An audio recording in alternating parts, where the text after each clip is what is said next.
Dalam segmen kali ini saya akan terangkan bagaimana Sarri-Ball beroperasi di Chelsea.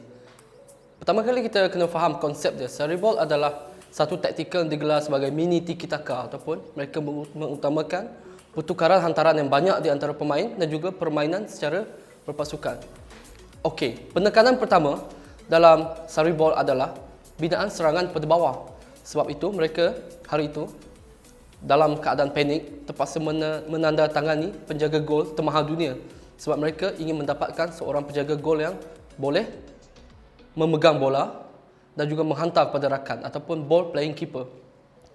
Dalam sistem Maurizio Sarri sebenarnya, dia sukakan satu sistem di mana perancangan dimulakan oleh centre back. Sebab itu dalam sistem ini kita melihat David Luiz sepatutnya dia memang akan menjadi orang yang penting kerana keupayaan Luiz untuk menghantar bola dan membawa bola ke atas, sama dengan apa yang dilakukan oleh Koulibaly ketika di pasukan lama Sarri lah di Itali dulu.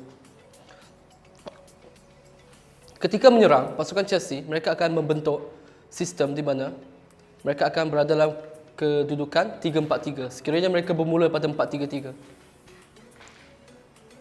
Ini adalah formasi mereka ketika menyerang. Ketika ini, anda akan melihat Jorginho akan menjadi pemain nombor 6 ataupun halfback, back separa. Dia akan menjadi sebahagian pada centre back.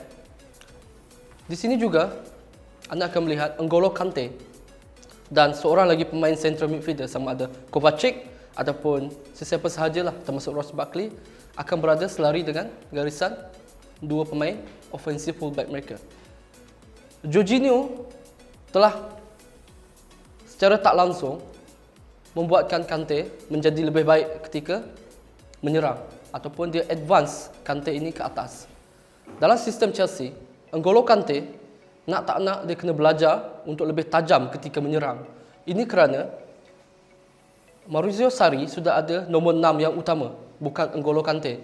Dia mungkin akan menjadi pemain pilihan kedua untuk peranan Jorginho sekiranya Jorginho tidak bermain. Dalam sistem yang ada sekarang ini, saya akui Kante telah banyak improve ketika menyerang. Dia akan naik ke atas. Berbeza dengan sistem Antonio Conte dulu di mana N'Golo Kante memang akan bermain sebagai defensive midfielder yang fizikal di belakang. Ketika menyerang, apabila N'Golo Kante dan Ross Barkley memberikan sokongan daripada belakang pada penyerang bertiga, ini akan membolehkan Eden Hazard bergerak lebih bebas kerana ada seorang pemain yang boleh menggantikan peranan dia di bahagian tepi ataupun sokongan kepada back sisi lah. Eden Hazard memang akan lebih free roll di dalam sistem Sarri-Ball. Hal itu diakui oleh Willian sendiri di mana dia menyatakan Hazard gembira dengan sistem ini kerana dia boleh bergerak dengan bebas di zon inilah. Dahulu Eden Hazard tertumpu pada dua jenis larian, iaitu sama ada diagonal run ataupun vertical run yang direct. Tapi sekarang ini Eden Hazard boleh bergerak secara ke tepi. Inilah yang berlaku. Sekarang ini ada beberapa isu yang mereka perlu selesaikan. Pertamanya adalah Willian. Dalam beberapa perlawanan, Maurizio Sarri suka menggunakan Willian, tetapi pemain ini masih lagi statik dalam gerakannya, membuatkan kadang-kadang Chelsea tidak fluid di hadapan ataupun tidak cairlah bahasa Melayunya di hadapan. Apabila Pedro masuk, kita kadang-kadang melihat satu perbezaan di mana Chelsea lebih baik. Serangan bertiga mereka lebih cair. Oleh itu, Willian sekarang ini dia perlu belajar dalam sistem ini, memperbaiki aspek teknikal dia ataupun dia akan kehilangan tempat kepada Pedro untuk musim ini.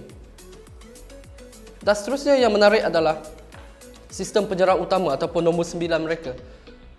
Adakah Maurizio Sarri betul-betul ingin menggunakan target man di dalam sistem ini ataupun Januari nanti dia akan mendapatkan seorang penyerang lengkap ataupun complete striker? Tetapi hari itu dia menyatakan dia selesa dengan Alvaro Morata yang menunjukkan banyak peningkatan ketika pramusim dan dia tak perlukan serangan. Ketika di Itali, Maurizio Sarri bersama dengan pasukan lama beliau Beliau menggunakan pemain seperti Mertens sebagai false number 9. Dan pemain ini, apabila false 9, anda tahu mereka akan lebih banyak bergerak. Dia tidak seperti target man lah. Itu penjelasan tentang pasukan Chelsea.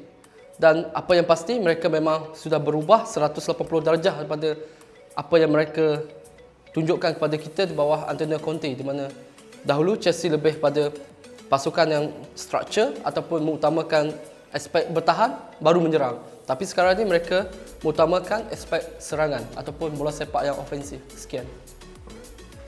Sekiranya anda merasakan video ini bermanfaat, jangan lupa share dengan rakan-rakan anda dan jangan lupa like.